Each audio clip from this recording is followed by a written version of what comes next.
So guys आज हम लोग बात करने वाले हैं कम्युनिकेशन के one of the most important concept public relation यानी पीआर की। आप लोगों ने मीडिया में भी ये टर्म काफी ज्यादा सुना होगा, किसी की पीआर कराना या फिर किसी का पब्लिक रिलेशन कैसा है।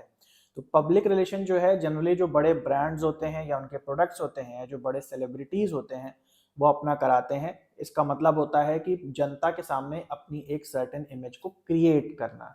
जैसे मान लीजिए कोई व्यक्ति है या कोई मान लो बॉलीवुड एक्टर है और वो दूसरों की बहुत मदद करने का इच्छुक होता है, तो वो एक पीआर एजेंसी यानी पब्लिक रिलेशन एजेंसी हायर करेगा जो उसे सजेस्ट करेंगे कि किस तरीके से वो जनता के सामने दूसरों की मदद करने वाला बन के आ सकता है और अपनी जो इच्छा है या जो अपना जो नेचर है वो लोगों को किस प्रकार से दिखा सकता है।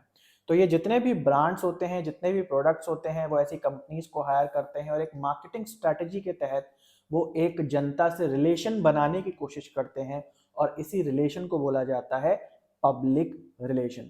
किसी भी ब्रांड, किसी भी प्रोडक्ट या किसी भी सेलिब्रिटी को आप किस तरीके से देखते हो, जब आप देखते हो आपके मन में क्या विचार आते हैं, कि जो विचार वो बनवाना चाहते हैं आपसे, उसे प्लान करने की जो कोशिश है उसी को हम कहते हैं पब्लिक रिलेशन। आई होप आपको समझ में आ गया। इसके काफी सारे फायदे हैं।